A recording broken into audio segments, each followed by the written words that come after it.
안녕하세요. 대구부동산 스터디입니다. 특별 브리핑. 집이 잘 안 팔리는 이유. 일반적인 아파트 거래는 우리가 아는 것보다 더 적다. 매도는 이 방법도 염두에 두자. 두 가지 큰 주제로 살펴보겠습니다. 자료를 제가 한국부동산원 그리고 국토부 실거래가 자료를 가지고 오는데요. 제가 매일 1일 브리핑 해드리는 자료는 국토부 실거래가 자료이고, 그리고 오늘 가져오는 자료는 한국부동산원 자료입니다. 한국부동산원 자료 가지고 와봤는데요. 합계 1,500건 가까이 됩니다. 1,500건 가까이 계속되고 있어요. 2011년도 기준으로 2006년 자료부터 쭉 다 가지고 왔는데요. 이거 우리가 알고 있는 거래량보다 더 많습니다. 우리가 흔히 알고 있는 감정원에서 국토부 실거래가에서 알려주는 자료는 제가 방금 밑줄 그은 이 부분이고요. 이 부분이 바로 제가 매일 1일 브리핑 해드리는 내용이죠. 이 부분하고 유사합니다.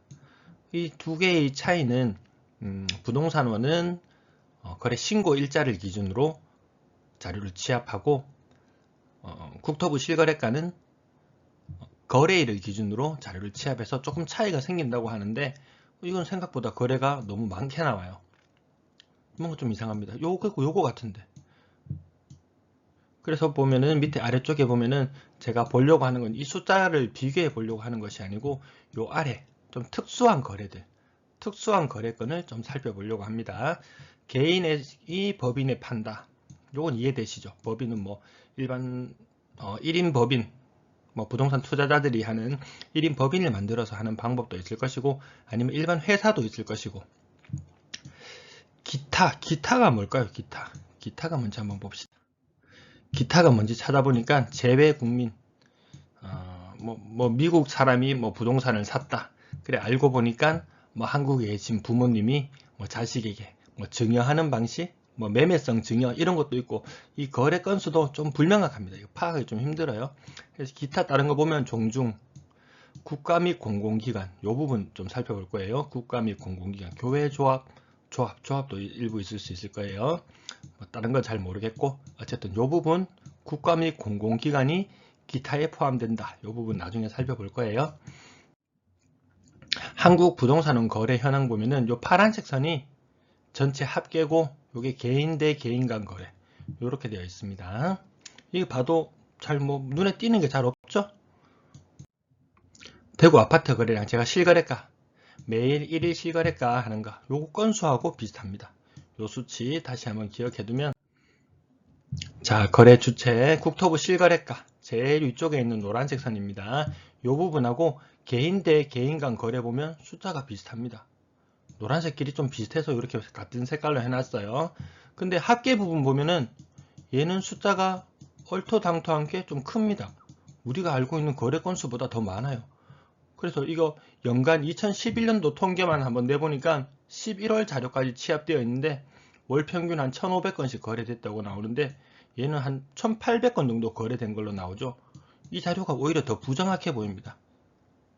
거래 일자별로 되어 있는 국토부 실거래가 자료가 더 신뢰가 갑니다. 그래서 저는 국토부 실거래가 자료를 이용하고, 그리고 밑에 있는 요것들을 이용할 거예요. 요 덩어리들을. 법인이 막 사들이는 거 아니야? 자, 개인과 법인 간의 거래 살펴봅니다. 이거 너무 기간이 너무 길게 잡혀 있어서 잘 안 보이나요? 이 부분만 제가 한번 압축해 볼게요. 나중에. 자, 여기는 뭐냐 하면은 건설사에서 가지고 있던 물건들을 개인에게 팔아 넘겼던 물량입니다. 이때 미분양 2009년, 8년, 9년, 10년 이때 미분양 많이 있었죠. 뭐 회사 보유분 이런 식으로 가지고 있던 이 법인 회사가 가지고 있던 물건들 정리하는 부분들 있을 거예요. 여기에는 와보면은 2019년부터 와보면은 여기 노란색 법인이 사들이는 건데, 이거 정체는 정확하게 알 수가 없어요. 이게 요 근래에는 이렇게 뾰족뾰족 튀어나와 있는 부분들을 보면은 요거는 뭐 건설사에서 뭐 낡은 아파트들 이런 거 사가지고 뭐 상업지나 이런 곳에 오피스텔을 짓는다든지 주상복합을 짓는다든지 이렇게 사들이는 것도 있어요. 아니면 1인 법인이 사들이는 것도 있어요. 그걸 제가 여기 전화해서 물어보니까 정확하게 구분되지 않는다고 하더라고요. 그 더 정확한 자료를 알려면은 이 실거래가 신고받는 그 기관에 연락을 해서 알아봐야 되는데, 거기까지 하면 또 너무 복잡해질 것 같아서 그거까지는 생략하고, 아무튼 우리가 흔히 뉴스에서 접하는 자료는 개인과 법인 간의 거래 건수는 여기 있는 건수를 항상 인용을 합니다. 이거를 세부적으로 기자들도 세부적으로 조사는 하지 않더라고요. 자, 이 자료를 제가 다시 가지고 왔는데요. 이 부분 살펴봅니다. 개인이 법인에게 팔았는 건수, 법인이 개인에게 팔았는 건수. 아마 법인이 개인에게 팔았는 건수는 1인 법인이나 개인 투자자들, 그 법인이 개인에게 팔았는 건수, 혹은 건설사가 가지고 있던 보유분을 팔았던 부분. 그래서 정확하게 데이터가 구분할 수가 없어요. 개인이 법인에게 팔았는 건수. 여기 10월, 11월 이 무렵에 보면은 제 1일 브리핑에서 말씀드렸던 저 볼리 내거리 인근에 있는 주상복합 짓는다고 아파트 매수했는 경우, 법인이 매수했는 경우, 아니면 저 수성구 황금동 쪽에 해피하우스 그거 매입했는 경우, 이런 건수들이 상당히 많이 있다는 것. 실제 1인 법인 투자가 살 수 있는 여건은 아니죠. 지금 세금 규제라든지 이런 것들 때문에 과거에는 법인이 매수하기 좋은 환경이었지만 지금은 썩 메리트가 없어 보입니다. 자, 이 부분 확대시켜서 2018년부터 2021년 11월까지 확대해 봤습니다. 이렇게 삐쭉삐쭉 많이 튀어나온 거래들 보면은 법인이 사들인 노란색 선인데요. 대다수가 회사에서 샀는 물량이 더 많다고 추정이 됩니다. 1일 실거래 자료를 조금 더 꼼꼼하게 분석해 보면은 더 유의미한 자료를 뽑아내고 1인 법인이 매수했는 것 건수까지도 찾아낼 수 있을 거예요. 더 관심이 많으신 분은 그 부분을 더 집중적으로 한번 탐구해 보시면 될 것 같습니다. 자, 법인이 개인에게 팔았는 빨간 선, 이런 것들 한 덩어리씩 막 크게 발리는 경우들 있죠. 이때 시기를 좀 종잡아 보면은 아마 건설사에서 개인에게 팔았는 경우도 있을 거고, 이렇게 좀 작게 나타나는 이런 것들은 또 1인 법인이나 이런 사람들이 물량을 정리했는 걸로 볼 수 있겠습니다. 신문 기사에서 인용되는 것은 항상 이 수치들인데 이 수치들로 정확하게 파악하기가 어렵습니다. 거래 신고가 빨라지고 있는 모습도 한번 확인해 보시겠습니다. 한국부동산원 데이터 다시 가지고 와봤는데요. 요 합계 건수는 사용하지 않고 개인 대 개인 요 거래 건수만 한번 확인해 보겠습니다. 요 거래 건수만 해서 감정원 자료와 비교해 볼게요. 여기 국토부 실거래가 자료가 빨간색 선, 노란색 선은 부동산원의 개인 간 신고건입니다. 여기 감정원 거래일이라고 나와 있는데요. 감정원 만약 11월 1일에 거래를 하고 12월 1일 날 신고를 했다. 그러면 감정원은 거래 건수를 11월 1일 날로 포함되어서 집계가 되고요. 부동산원 11월 노란색으로 할게요. 11월 1일 날 거래를 하고 12월 1일 날 신고를 했다. 그러면 부동산원은 12월 1일을 통계로 잡습니다. 자, 이 노란선, 빨간선 위치를 잘 보시면은 실거래일 신고 기준인지 여기 거래일이에요. 거래일. 그 다음 신고일. 시간차에 따라서 거래가 이루어지고 나서 신고까지 좀 시간차가 조금 길었습니다. 요 간격이. 거래가 많이 터지고 나면 요렇게 거래가 터지고 나면 신고는 조금 뒤늦게 이루어지는 이런 경향들이 보입니다. 근데 근래 들어서 거래하고 신고하고 거의 만나게 됐어요. 이 선이 거의 만나게 됐습니다. 이 수치를 한번 보시죠. 제가 여기 합계 건수는 얘는 오차가 차이가 너무 큽니다. 이게 차이가 17,000건 가까이 차이 나는데 거래 신고는 한두 달 차이밖에 안 날 텐데, 그래서 이 수치는 버리고 이 수치 두 개만 활용해 보니까 그래서 제가 감정원에 한국부동산에 전화해서 물어봤어요. 이거 합계 수치 잘못된 거 아닌가요? 실제 거래 신고되는 거 보니까 1200건 수준이고 이거 개인 간 거래만 1200건 수준이던데 이거 잘못된 거 아닌가요? 물으니까 이 자료가 맞대요. 근데 저는 아직도 납득이 잘 되지는 않습니다. 그래서 이 두 자료 이상하게 닮아 있습니다. 이상하게 닮아 있어요. 아까 차트에서 두 개 만나는 거 보셨죠? 이 차트에서 이 두 가지 선이 거의 겹쳐집니다.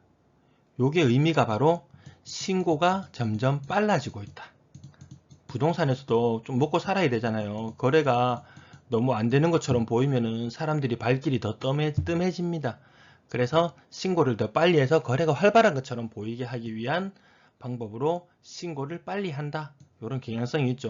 요 합계 수치 너무 동떨어져 있어서 노란 선, 빨간 선과는 너무 동떨어져 있어서 무시해 버렸어요. 자, 딱 붙었는 모습 이거 보이시죠? 점점 더 확대를 해봤습니다.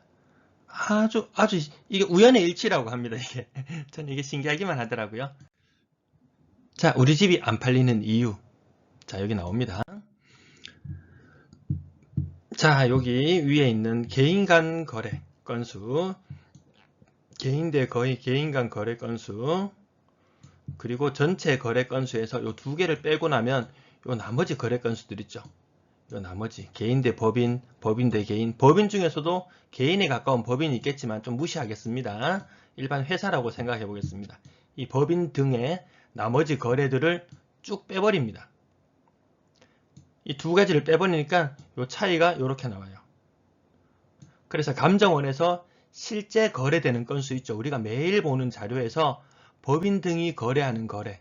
요 시간차는 한두 달씩 있을 수 있지만 이 숫자에는 이 개개의 숫자에는 큰 차이가 없을 거예요. 요 두 개를 빼고 나니까 실제 사인 간의 거래가 이루어지는 건수는 이렇게 작다라는 거죠. 우리는 월 평균 1,500건 정도 거래되는 모습을 봤습니다. 월 평균 1,500건씩 거래되었어요. 근데 실제로 거래가 너무 안 된다. 거래가 왜 이렇게 안 되지 했습니다.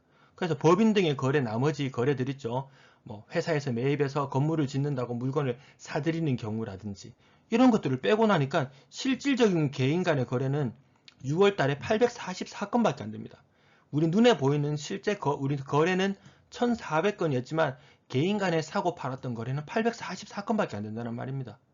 10월, 9월 달에도 보면 1,000건 아래, 11월 달에도 1,000건 아래. 우리 집이 왜 이렇게 안 팔리는지, 사람들이 집을 왜 이렇게 안 보러 오는지, 왜 한 달에 1,500건씩 거래가 되는데 왜 이렇게 안 보러 오는지 좀 어느 정도 조금 납득이 되시죠? 요거 제가 법인의 좀 이상한 거래를 추적하려고 하다 보니까 다시 제가 매일 추적하고 있던 다시 거래량으로 넘어와서 실제 거래가 어느 정도 이루어지는지 이 부분이 파악됐습니다. 12월에는 뭐 1,000건 이하로 예상되는데 실제 이미 거래는 몇 번인가요 도대체? 한 번, 두 번, 세 번. 세 번이나 1,000건 아래로 떨어졌었던 것입니다. 자, 집이 안 팔리면 이 방법이라도 한번 생각해보자. 제가 여러가지 많이 보이는 것 중에서 개인에서 기타에 파는 것 중에서도 이 부분을 살펴보자고 하셨죠? 국가 및 공공기관. 공공기관 하면 떠오르는 데 어디 있습니까? LH, 도시공사 이런 거 떠오르시나요? 여기에서 매입 임대 사업 하는 거 아시죠? 매입 임대, 아파트 매입 임대 사업을 하는데 연초쯤에 아마 공고가 나옵니다. 공고가 나와서 몇 세대 정도 매입할 거다 이런 게 있어요. 많이 하는 애는 뭐 400개 정도 뭐 매입한다고 하는 데도 있고 150건 정도 매입하는 것도 있고 이 경우에 따라 좀 다른데 도시공사 한 번씩 한 2, 3주에 한 번씩 들어가 보시면서 공고 뜨는 거 보셔도 되고 인근 부동산 중개업소에 가셔서 나 이거 LH에 매도할 예정인데 그거 나오면 좀 알아봐 달라고 하면은 알아봐 주실 거예요. 그래서 의뢰를 하면은 수수료는 좀 내야 돼요. LH하고 바로 이렇게 할 수도 있어요. 서류를 내고 그게 일단 좀 번거롭다, 서류 꾸미기도 귀찮다 하시는 분은 공인중개사에 들러서 의뢰를 해놓으면 좀 잊고 지내도 아마 거기서 알려주실 거예요. 자, 개인과 기타 거래. 이 LH에 제가 전화를 해봤습니다. 지난번에 한번 말씀드렸는데 LH에 전화해보니까 연간 매입 임대주택 몇 건이나 매입하시나요? 이렇게 물어봤어요. 안 알려준대요. 뭐 좀 비밀이라도 되는 모양이에요. 그래서 또 어디 전화해봤죠? LH 본사에도 또 전화를 해봤어요. LH 본사에 전화해보니까 그 정보 필요하면은 정보 공개 청구를 하래요. 그래서 정보 공개 청구를 했는데 웬걸 답장이 너무 빨리 왔어요. 그 자료는 자기들이 취합하고 있지 않대요. 그게 어려운 자료 아니거든요. 이거 어차피 실거래 신고 관청에다 하게 되어 있죠. 실거래 신고 하게 되면은 거기에서는 기타에서 매입했는 걸로 건수가 잡혀요. 그래서 이게 개인에서 기타로 거래했는 건수 요렇게 나오는 것들 그냥 추정입니다. 누가 데이터 주는 것도 아니에요. 요 정도는 LH에서 이 정도 2020년도 쫓아가 보면 140건. 그리고 한 뒤에 또 보면 매입할 때 1차례 안 끝나면 뭐 예산이 남든지 하면은 한 번 더 1차, 2차, 3차 이런 식으로 막 매수를 하거든요. 그래서 요거 뭐 한 250건, 한 200건 정도 작년에 매입했겠구나. 올해는 요 정도, 또 뭐 요 정도 있죠. 여기 뭐 한 7, 80건 매입했겠구나. 2018년도에는 10월 달에는 요 정도 매입, 요 정도로 아마 추정해 보면 될 거예요. 뭐 한 100건에서 200건, 많으면 한 300건까지도 매수를 했을래나요? 뭐 그 정도로 추정하는 거지 자료를 따로 구할 수는 없으니까요. 근데 뭐 이게 조건들이 몇 가지가 있어요. 관심이 있으신 분들은 그 공고문 뜯는 거 보면 되는데 뭐 15년 이내, 요거 중요한 포인트니까 여기 한번 기록해 둘게요. 15년 이내의 아파트여야 돼요. 그 다음 금액도 상한선이 정해져 있어요. 3억 8천만 원. 요 두 가지 포인트. 그리고 집을 내놨는데 집 상태가 안 좋으면은 또 이 사람들이 평가를 해보고 안 살 수도 있으니까 집은 좀 깔끔한 상태를 유지하고 있어야 되고 뭐 그런 조건들이 있어요. 요거는 또 뭐 관심이 많다. 이게 뭐 시청하시고 나 여기 관심이 많다, 더 많은 정보를 원한다 하시면은 뭐 구독이나 좋아요 많이 눌러주시면은 제가 또 깊이 있게 또 다뤄보도록 하겠습니다. 지난번에 한번 제가 구독 좋아요 좀 많이 눌러달라고 한번 부탁드렸는데 전세 매물은 관심 있는 분들이 굉장히 많으시더라고요. 그래서 전세는 앞으로도 계속 심층적으로 계속 파볼 예정입니다. 시청 감사합니다.